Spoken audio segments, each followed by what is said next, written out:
자, 안녕하세요. 지난 시간에 이어서 열애장에 대한 이야기를 잠깐 해드리도록 하겠습니다. 지난 시간에 어떤 얘기를 했냐면 대승에서 말하려고 하는 것은 우리 모두가 붓다가 될 수 있다 라고 하는 인간 존엄성에 대한 환기가 포인트라고 보시면 돼요. 그리고 이 대반열방에서 나오는 것도 사실은 그것과 연결되는 거예요. 그러니까 대승의 어떠한 핵심을 흐르는 건 뭐라고 생각하면 되냐면 모두가 붓다가 된다. 라는 점입니다. 그리고 나중에 선불교하고 밀교의 핵심은 모두가 붓다 다에서 시작하는 거예요.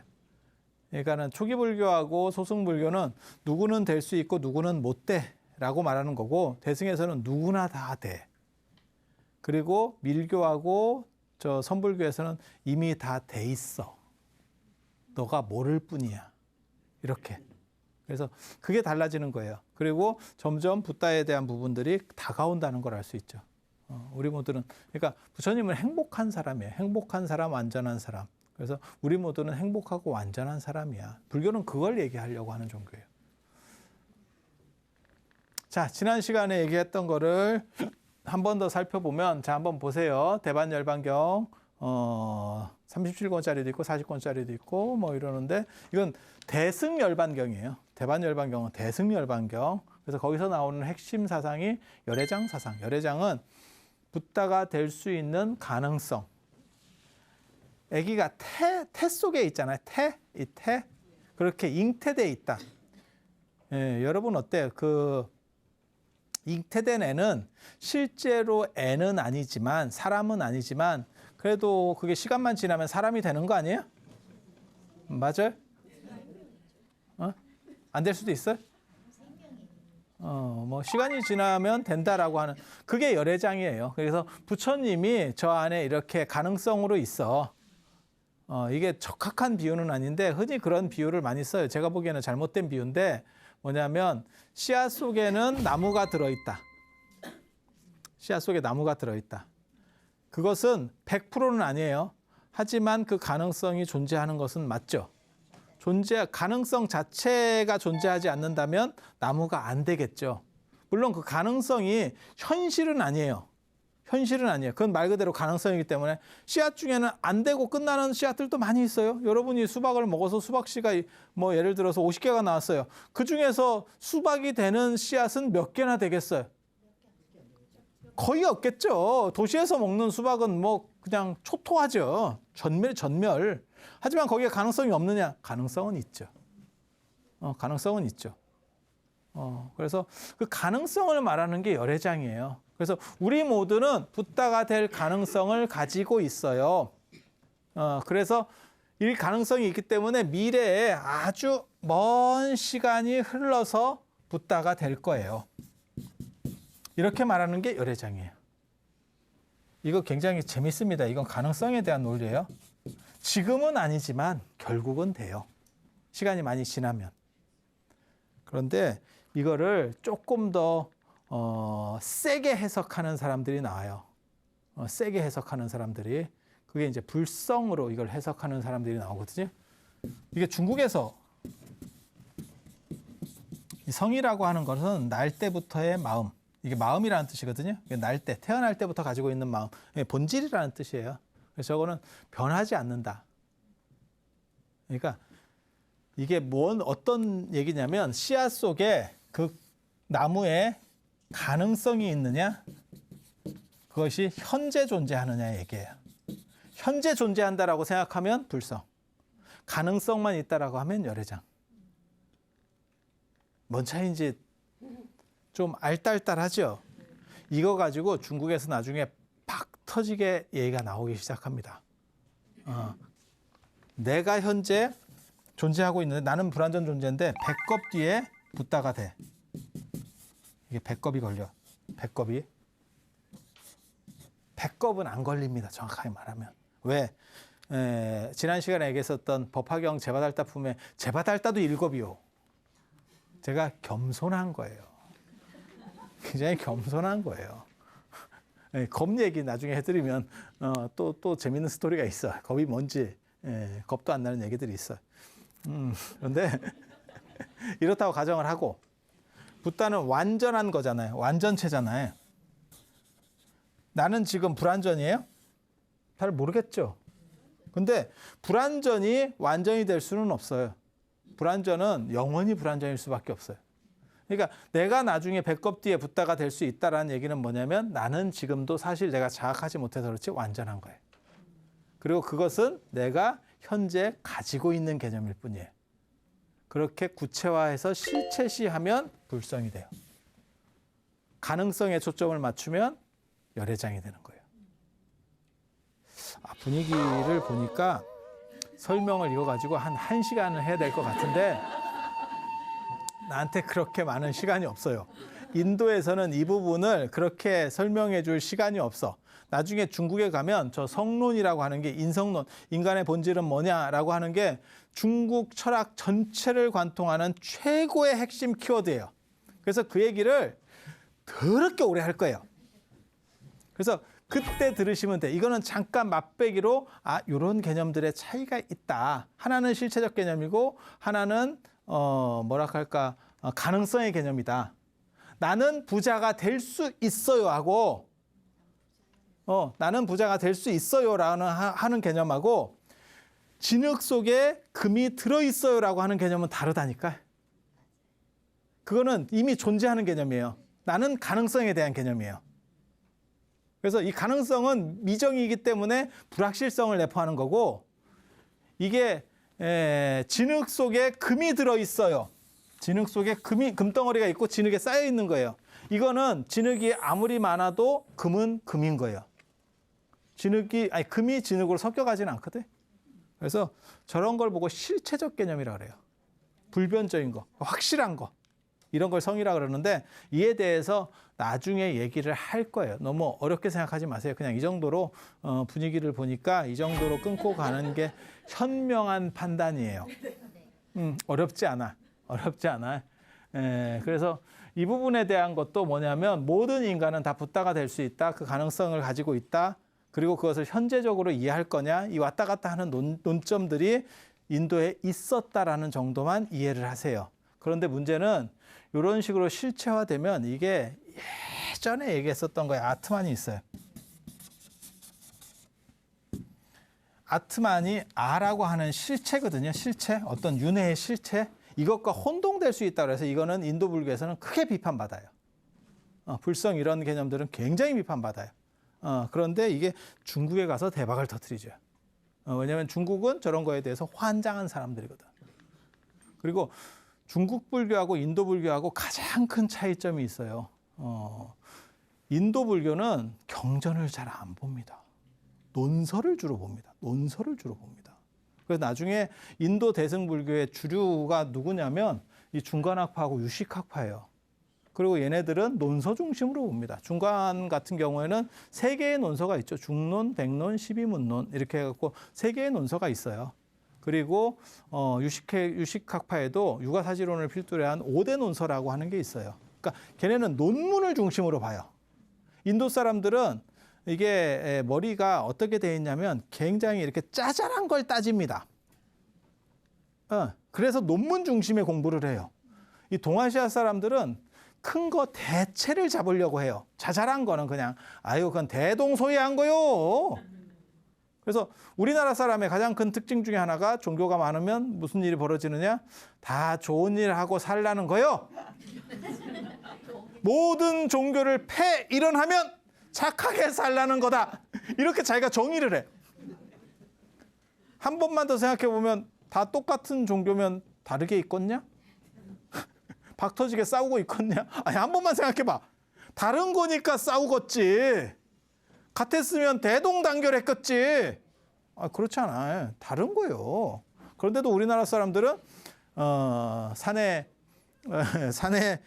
길은 많지만 정상은 하나다. 이렇게 꼭 공부 안 해본 사람들이 그렇게 얘기해요. 근데 저는 늘상 그렇게 얘기하거든요. 그거 산이 여러 개야. 산 자체가 달라. 그게 현실적인 얘기예요. 근데 동아시아 사람들은 그냥 뭉뚱그려서 크게 보려고 하는 속성이 있어요.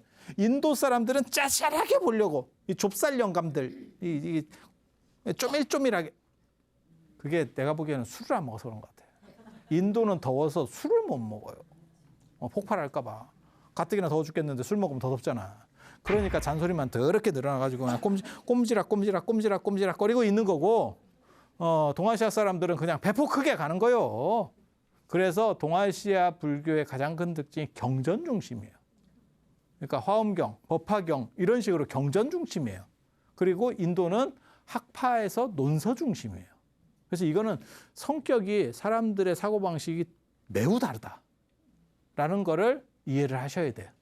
이해를 하셔야 돼요. 그래서 인도에서 먹혔던 건 중국에서 안 먹힙니다.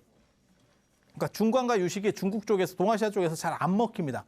물론 조금 먹혀요. 그쪽에서 아주 유행을 하니까. 하지만 우리 쪽에 들어왔을 때는 이거는 뭐 별로 이렇게 되는 거고, 그러면 법화경이나 화엄경이 인도에서 엄청 먹혔느냐? 안 먹혔습니다. 의외로 안 먹혔습니다.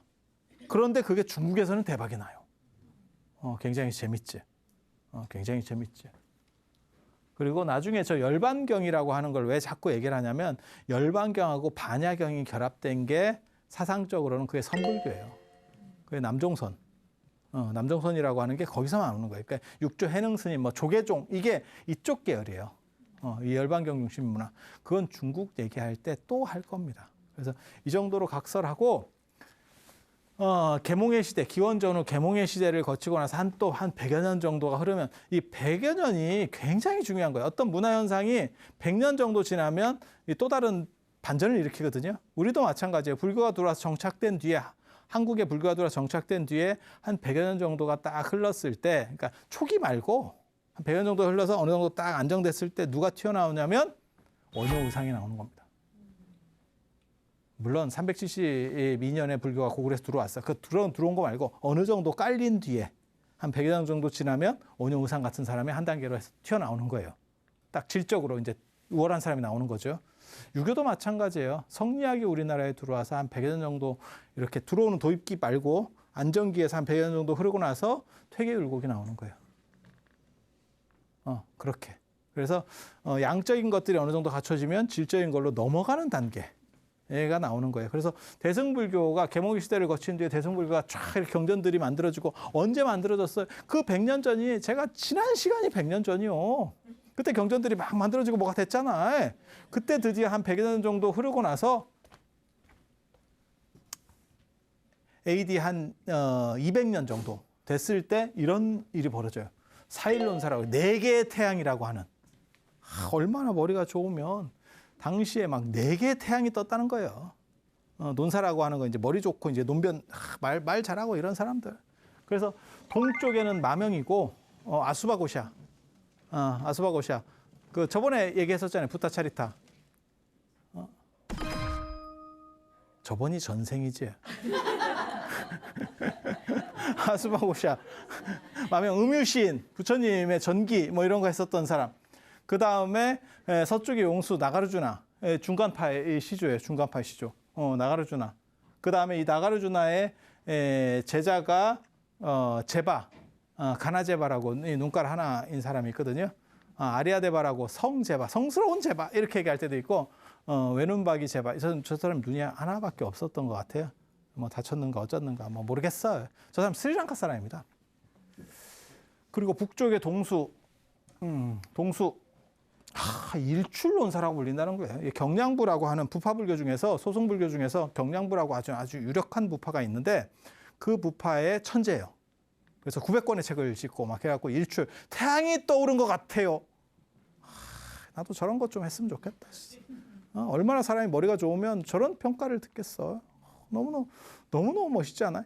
그러니까 대승불교가 경전들이 이렇게 쫙 올라오면서 어느 정도 깔리니까 거기서 한 단계 진화한 저런 사상가들이, 아주 대단한 사람들이 나오는 거예요. 물론 동수는 저거는 소승불교 사람입니다. 정확하게 말하면 소승과 대승에 약간 걸쳐 있는, 경량부가 소승불교에 속해 있지만 대승불교의 속성을 조금 가지고 있는 그게 경량부예요. 그래서 나중에 이제 저 유식 얘기할 때 보면 세친이 경량부 쪽에 있다가 대승으로 넘어가거든요. 그게 가능한 게 경량부 사람들이 인식 구조 자체가 조금 그래요. 약간 이렇게 섞여 있는. 그래서 한 100여 년 정도 지나면 이때 이제 이렇게 큰 사람들이 나오면서 대승이 쫙 일어나는 거죠. 너무 멋있지 않아? 나 이런 거 보면서 너무 멋있다는 생각을 하는데 동쪽의 마명 마치 무슨 무협지 같잖아. 무림의 고수들. 중국에도 이런 때가 있었거든. 중국에도 당나라 때 보면 다 이렇거든. 그래서 강서의 마조, 호남의 석도 다 이렇게 해서 양자강 서쪽에는 마조 도일스님, 그 다음에 호남 동정호 남쪽에는 석도 희천스님, 그 두 사람이 천하를 쥐고 들었다 놨다 했다는 거잖아요. 사상적으로 막 들었다 놨다 했다는 거잖아요. 그래서 거기서 유래된 말이 지금까지 강호에 출격해서 뭐 이런 거 나올 때 그 무협지 같은 데 보면 강호라는 표현이 거기서 나오는 거거든. 막 이렇게. 아마 저게 이제 부처님 말고 불교사에서 붓다라는 수식어가 붙는 사람이 2명 있어요. 그게 사리불이에요. 초기 불교 제자 중에 사리불. 제2의 붓다 뭐 이런 표현이 나오는데 용수를 소석가라고 합니다. 작은 석가모니 부처님. 그렇게 머리가 좋은 분이에요. 그렇게 머리가 좋은 분이에요. 뭐 저 양반 대단한 분이에요. 그래서 책 같은 게 새로 이렇게 어디서 이렇게 새로 발견된대. 그럼 아마 저 용수나 안 그러면 나중에 나오는 세칭 같은 사람을 천부논사라 그러거든요. 뭐 모르는 게 없어. 그냥 백과사전 같은 사람이야. 근데 저런 사람은 책이 막 대따시 발견돼도 용수 제자가 제바라 그랬잖아요. 저 제바라고 하는 사람하고 얘기가 있어요.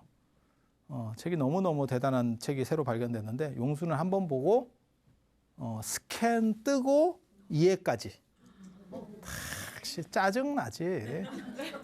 비호감이에요. 제바는 3번 봐야 그게 가능했대. 제바는 3번 봐야 가능했대. 우리는 어떻게 하면 됩니까? 우리는 인공지능으로 하면 됩니다. 인공지능 내용을 추려줘 이렇게 하면 걔가 다 해줍니다. 굳이 용서 필요 없습니다. 우리는 그렇게 살면 돼. 근데 저렇게 머리 좋은, 그러니까 불교 역사상 어떻게 보면 부처님과 더불어서 최고의 머리 용수입니다. 용수입니다. 그래서 용수 여러분 잘 기억해 놓으세요. 나가르주나 이거 잘 기억해 놓으세요. 왜 손자 볼 때 그런 애가 태어날 수도 있어요. 그래서 저렇게 4대 논사 용수라고 하는 사람이 어떻게 보면 대승불교에서 이게 가장 대단한 사람인데 화엄하고도 걸리고 다 걸리거든요. 용수가. 그런데 용수가 원래 이런 얘기를 해줘야 되나 말아야 되나. 이게 용수보살전이라고 하는 전기가 있어요. 저 구마라짐이 번역한. 거기에 보면 용수가 젊었을 때 출가하기 전 얘기예요. 사람이 별로 상태가 안 좋습니다.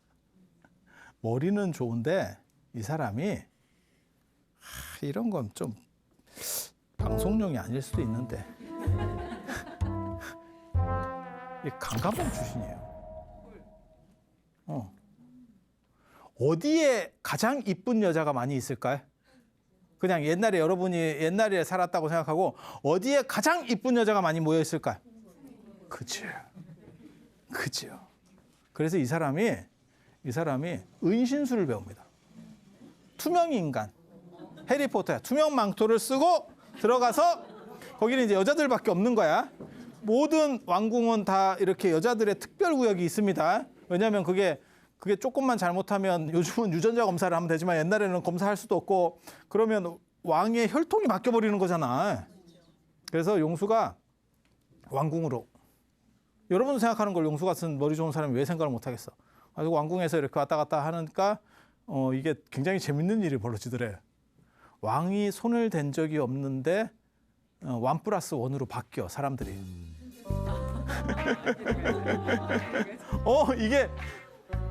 이게 내 마누라가 마리아였네. 이제 왕이 그렇게 이게 뭐야? 내가 왜 손을 안 댔는데 뭐가 하나씩 생겨? 이게 희한하네. 그렇게 된 거예요. 그러니까 왕도 생각을 하지. 이게 뭔가가 있는 것 같은데 CC카메라에도 안 잡히네. 도대체 이게 무슨 조화래? 근데 그 굉장히 재밌습니다. 어떻게 잡아내는지 아세요? 혼자 들어가는 게 아니라 친구랑 같이 들어가거든. 친구들도 패가 있어요. 일종의 불량서클이지. 불량서클이지. 왕이 뭐라 그랬냐면 쌀가루를 깔아라. 이 얘기를 합니다. 그러니까 밀가루 같이 우리 식으로 쫙 까는 거예요. 까는 거예요. 근데 얘가 이제 은신술을 해가지고 이렇게 안 보이게 해서 가는데 발자국이 찍히는 거지. 그러니까 왕이 뭐라 그러냐. 발자국이 찍히는 대로 칼을 쳐라. 호위무사한테. 그러니까 보이지는 않지만 휘둘러 버리는 거예요.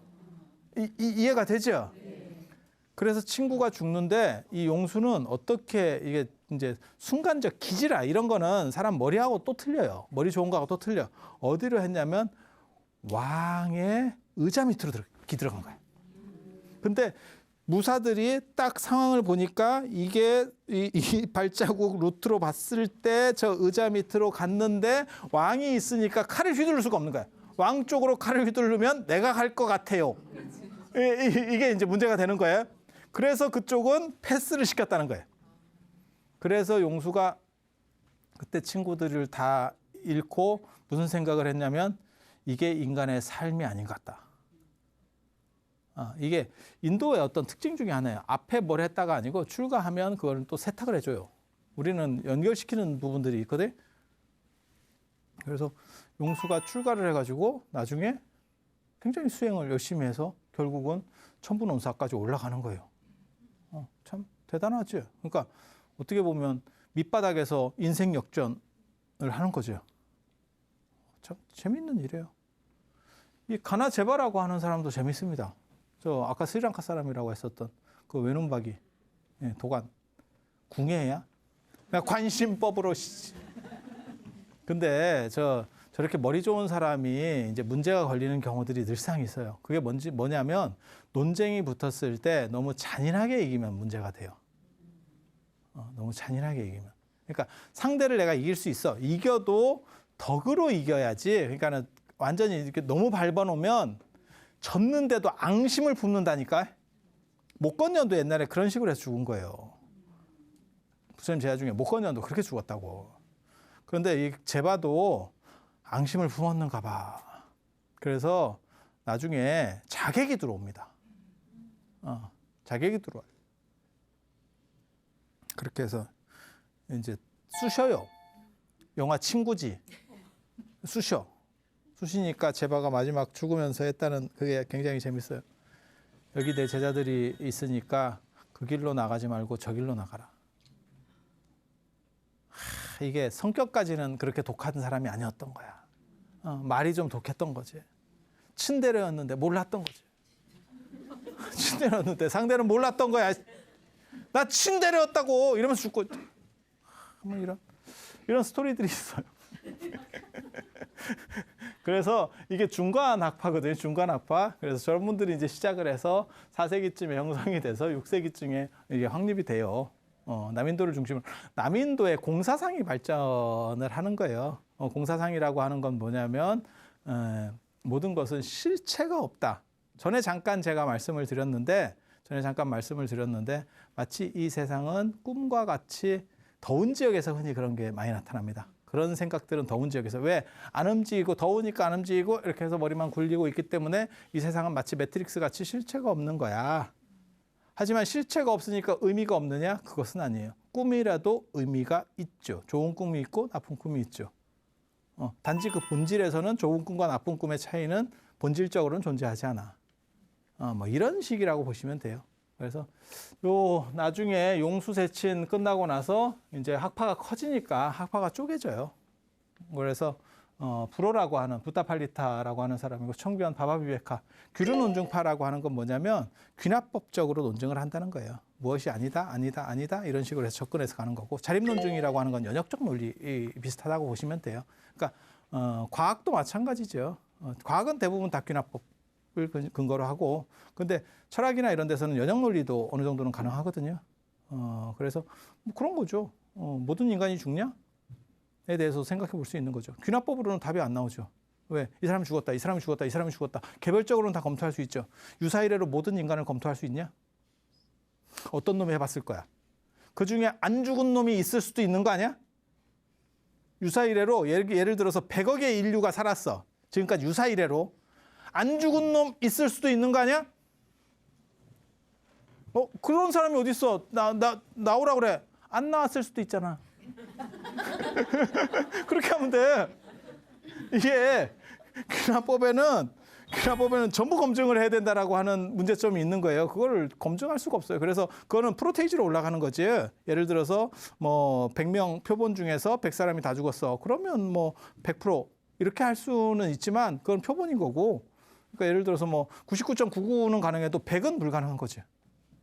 그렇게 가는 거죠. 근데 연역이라고 하는 거는 그냥 뭐 대전제 자체가 참이면 밑에 하부 논리들은 다 참이니까. 인간은 죽는다. 그러면 그냥 다 죽는 걸로. 안 죽으면 인간 아닌 걸로. 그냥 분류를 그렇게 해버리면 돼요. 그래서 이런 식으로 나중에 갈려요. 그래서 파가 좀 이제 커지니까. 그리고 갈리게 되는 이유가 이 유식학 때문에 그래요. 유식학파 때문에. 이게 훨씬 큽니다. 중간파보다 유식파가 훨씬 큽니다. 그래서 유식파하고 싸우다 보니까 이제 문제가 벌어지는 거예요. 저 유식 쪽에서 말 잘하는 사람들이 있거든. 말 잘하는 사람들이 있거든. 그래서 저런 사람들과 경쟁을 하다 보니까 이제 논리 구조들이 좀씩 바뀌기 시작하는 거예요. 유식학파의 특징은 미륵이라고 하는 미륵이 실존 인물이라고 하는 설도 있어요. 아니 저때 살았다는 설도 있다니까. 이게 좀 복잡해요. 미륵이 최소한 2명일 수도 있어. 미륵이 2명. 부처님 제자에 아일다라고 하는 사람도 있거든요. 아니 석가모니 부처님 제자에 있어. 아일다가 미륵인데 그 양반이 어디에서 수기를 받냐면 지금 바라나시에서 수기를 받아요. 바라나시에서 수기까지 받는다고. 그래서 그 사람도 하나 있고 이 사람도 또 있어요. 그리고 이게 이제 도솔천에 있었다는 얘기도 있고 몰라 나도 아주 신비에 쌓인 인물이야. 정확하지 않아. 왜? 기록이 없어. 좀 복잡해. 그래서 뭐 미륵을 좋아하는 사람이 미륵을 칭했는지 뭐 궁예인지도 모르지. 내가 미륵이다. 궁에도 그렇게 나오니까. 근데 거기서 누가 내가를 지운 거지. 이렇게 미륵이다가 될 수 있는 거니까. 이게 좀 복잡해요. 인도가 이런 기록을 잘 안 남깁니다. 그래서 인도를 역사가 없는 나라라고 하는 거거든요. 그래서 잘 몰라요. 근데 중요 인물은 사실은 이 무착이라고 하는 사람이에요. 이 무착하고 세친하고 세친이 진짜 영웅이고 이제 무착이라고 하는 게 형이에요. 이 아상가, 이 바수반두인데 이 형제입니다. 굉장히 대단한 사람들이, 굉장히 대단한 사람들. 그래서 제가 인도에서 최고의 명문, 불교 쪽으로 봤을 때 가장 천재는 용수, 최고의 명문 집안은 저 집입니다. 살아있는 사람 중에서 보살 소리를 듣는 사람이 4사람이 있어요. 용수보살, 세친보살, 무착보살, 마명보살. 4명 중에서 2명이 형제인 거야. 되게 멋있지 않아요? 그리고 3번째 아들이 하나 더 있는데 이 사람은 아라한입니다. 엄마가 참 그렇지. 뿌듯했겠지. 내 아들이 너무 막 기계같이 머리가 좋아요. 막 이랬을 수도 있어. 그래서 무착이라고 하는 사람이 어떻게 보면 유식파의 시조라고도 할 수 있는 사람이에요. 그래서 도솔천에 올라가서 아유타에서 일었던 사건인데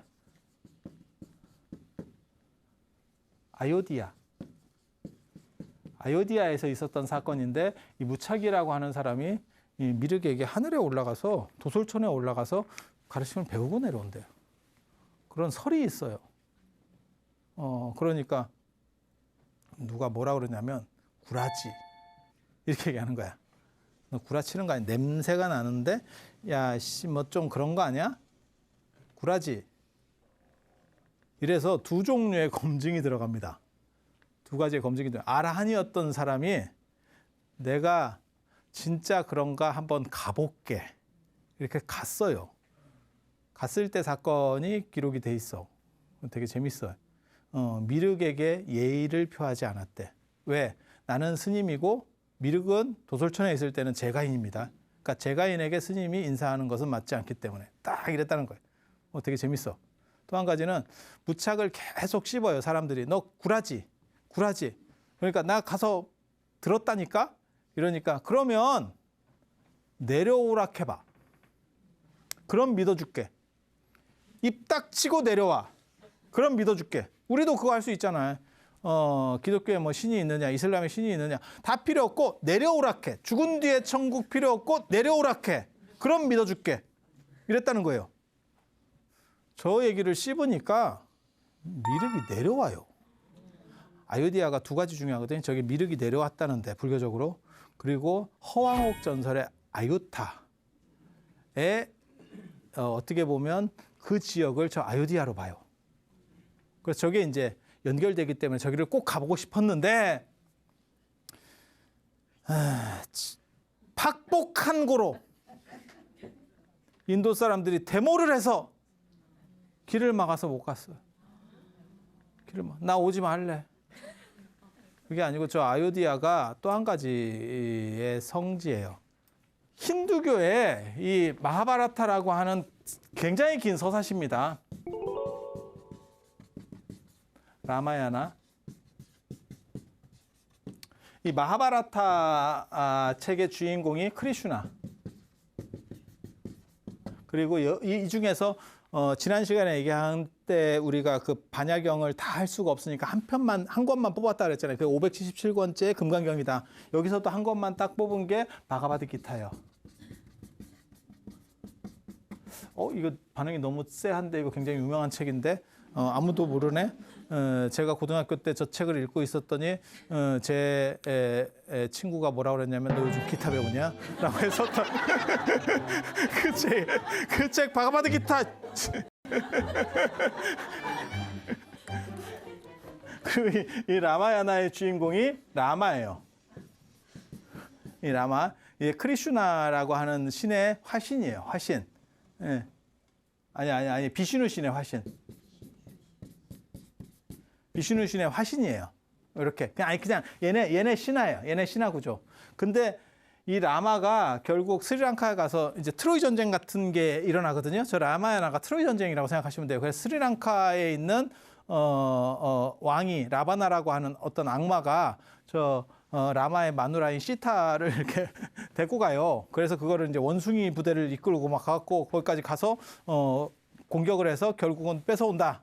다시 되찾아온다. 이런 스토리라고 보시면 돼요. 그건 전쟁 무용담이에요. 전쟁 무용담. 그 라마의 탄생지가 아유디아예요. 아유디아. 그런데 나중에 인도에 무굴 제국이 들어서면서 이슬람 제국이 무굴 제국이 그 라마의 탄생지에다가 얘네가 모스크를 지었어요. 힌두교의 가장 쉽게 말해서 성진 중에 한 군데다가 밀고 모스크를 지었어요. 근데 지금 나중에 인도가 독립하고 간디가 결국 죽게 되는 사건이 간디는 자이나교도였는데 간디가 이제 하나의 인도라는 걸 주장을 했는데 이슬람은 이슬람대로 쪼개지고 그다음에 힌두는 힌두대로 쪼개지는 과정에서 동쪽에 파키스탄, 서쪽에 방글라데시가 이제 독립을 하는 거거든요. 그걸 이제 막을 때 간디가 그렇게 하면 안 돼라고 했다가 총 맞고 사요나라 했죠. 이게 인생 끝이구나. 이렇게. 그런 사건이 벌어지는 거거든요. 그래서 인도에는 힌두가 훨씬 많죠. 힌두교도들이. 그런데 거기에 가장 핵심적인 자리에 모스크가 있으니까 저걸 때려 부셔야 된다. 라고 해서 계속 충돌이 벌어지는 거예요. 근데 요즘 만들었으면 당연히 때려 부셔야겠지만 그것도 또 옛날 거거든. 무굴 제국 시대니까. 또 옛날 거거든. 그러니까 이걸 어떻게 해야 되느냐. 그래서 계속 이슬람하고 서로 간에 충돌하는 지역이 여기예요. 그래서 저희가 그나마 다행인 건 들어갈 때 막혀서 그렇지 나올 때 막혔으면 죽도밥도 안 된다는 거. 죽도밥도. 다른 일정들이 쫙 날아가는 거죠. 우리는 관광객이에요. 이렇게 할 수는 없잖아. 치고받고 싸우고 있는데 우리 좀 잠깐만 지나가고 싸우세요. 이럴 수는 없잖아. 그래서 이 무착이 있는데 여기에서 미륵이 내려왔었다는 그 기록이 있어요. 그 기록이 있어요. 그리고 이제 메인은 세친이에요. 이 세친이라고 하는 사람이 뭐 워낙 중요한 사람이라서 세친 원래는 이게 좀 거슬러 올라가야 돼. 4차 결집 서북인도 쪽에 여기에 대월지에 카니시카 왕이라는 월지국 그러니까 흉노족 계열이에요. 그쪽 사람이 와가지고 여기다 나라를 세워. 이 사람이 불교를 이제 융성하면서 여기서 이제 결집을 합니다. 근데 이거를 이제 보통 1차 결집, 2차 결집, 3차 결집하고 달리 얘기를 안 하는 거는 그냥 지방 결집이라서 그래요. 지역에서 일어난 사건이기 때문에. 근데 그 사람이 그걸 할 때 뭐가 있었냐면 대비바사론이라고 하는 책을 만들었는데 논설을 만들었는데 그게 200권짜리예요. 이렇게 만들면 책을 안 보잖아. 이게 보라고 만들어? 그렇죠? 200권짜리 어떻게 보겠어? 그러니까 그거를 누군가 요약해야겠다라고 하는 생각이 있는 거야. 야, 써머리. 공부 잘하는 애 그 노트 좀 줘봐. 거기에 도전하는 사람. 도전! 제가 해보겠습니다. 이렇게 나온 사람이 세친이야. 세친. 그게 이걸 요약해서 만든 게 아비달마 구사론 30권짜리예요. 요약한 거 30권이야. 아유씨. 미치겠네. 근데 저 사람이 세친이 처음에는 이게 소승이에요. 소승이에요. 그래서 이 경량부 사람인데 제일 큰 소승부파는 설일체유부입니다. 일체를 있다고 말하는 부파. 이게 굉장히 재밌는데 이런 거 설명하려면 긴데. 전에 제가 얘기했는데 이 세상에는 144개의 원소가 있다. 그 원소는 계속 있는 거죠. 단지 그것의 결합에 의해서 이런 형태도 될 수 있고, 예를 들어서 우리도 다 똑같은 원소로 만들어졌죠. 근데 결합 형태에 따라서 이런 사람도 있고 이런 사람도 있고 이런 사람도 있고 이런 사람도 있고 이렇게 잘난 사람도 있고. 아니 너무 그렇게 보지 마. 아니 뭔 얘기인지 아시겠죠? 그래서 모든 것은 있다라고 하는 것은 우리가 있다라고 하는 게 아니고 이 원소는 불변이다. 이게 모든 것은 있다라고 말하는 거예요. 나중에 대승에서는 뭐라고 얘기하는 거냐면 이것도 사실은 실체가 아니었어. 이것도 지금 쪼개보면 이 원소라고 하는 것도 결국은 다 쪼개집니다. 결국은 다 쪼개집니다. 그래서 실제로는 공 아니냐? 그렇게 되면 또 다른 공이 만들어지는 거예요.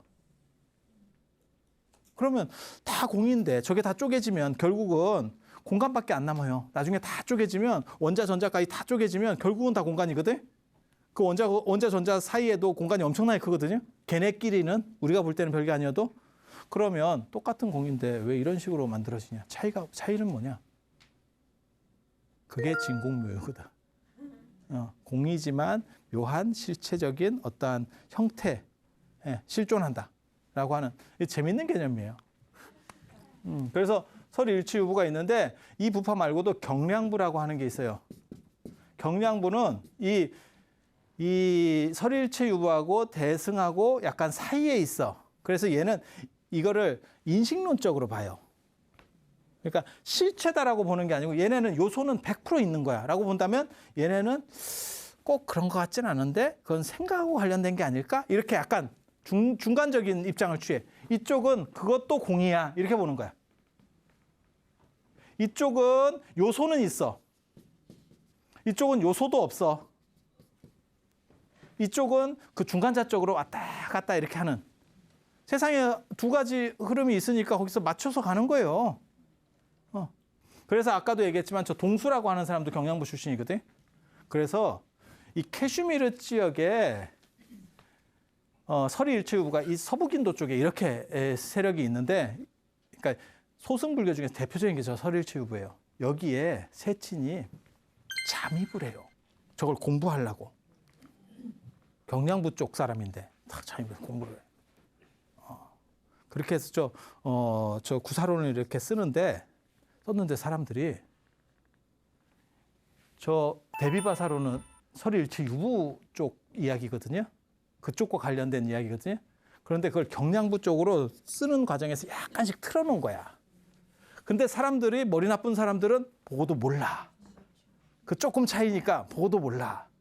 근데 설일체유부에도 눈 밝은 사람이 있는 거야. 그래서 오입존자라고, 이상하게 생각하지 마. 깨달음에 들어간다는 뜻이야. 깨달음에 들어간다는 뜻이야. 오입존자. 오입존자가 젊은 세친을 보고, 야, 너 빨리 가. 널 조질 수도 있지만 넌 지금 이러다가 걸리면 위험해. 너 빨리 가. 이랬다는 거예요. 그래서 세친이 나와가지고 이러고 딱 하고 있다가 또 이게 경량부의 입장에서 대승을 또 더럽게 씹습니다. 자기 형이 대승불교 쪽이었는데도 불구하고 저 대승은 시작된 지가 얼마 안 됐거든. 족보가 그렇게 오래 있는 게 아니거든. 그러니까 이제 막 씹어. 근데 나중에 형이 동생을 불러다가 차근차근 설명을 해요. 세친이 용수 다음으로 인도 불교사에서 머리가 좋은 사람이에요. 그런데 형 얘기를 듣고 내가 잘못 판단했다. 이런 생각을 해. 그래서 어떻게 하냐면요. 내가 내 입으로 대승을 비판한 거를 참여하겠다. 그러면서 이렇게 하려고 했더니 형이 손을 잡았대. 그러면서 뭐라고 얘기하냐면 네가 대승을 씹은 거를 혀를 자른다고 해서 그게 끝나겠냐. 그 혀로 공을 세워서 다시 되돌려라. 라고 했대. 그래서 대승불교로 전향을 해서 유식학파의 어떠한 중추적 인물이 됩니다. 중추적 인물이. 그래서 이 세친 이야기는 여기서 끝낼 수 있는 게 아니에요. 세친이 드라마틱한 게 있어요. 또 여기서 끝나는 게 아니고 이 세친이라고 하는 사람이 재미있습니다. 저렇게 머리 좋은 사람이 나중에 다른 논사가 설일체유부 쪽 이 중현이라고 하는 사람이 붙자 그래요. 한번 뜹시다. 이게 진짜 역대 빅매치예요. 역대 빅매치. 알리와 이노끼. 하여튼 엄청난 사건이었는데 알리와 이노끼 어떻게 끝났는지 알죠? 너무 싱겁게 끝났지. 한 사람은 바닥에서 기어가고 한 사람은 서 있고 이렇게 끝난 것처럼 세친이 도망가요. 거기에 또 신기한 사연이 있어. 어디서 들을 수 없는 이 신기한 사연. 어디서 듣겠어? 여기서 듣지. 언제 듣겠어? 그래, 다음 시간에.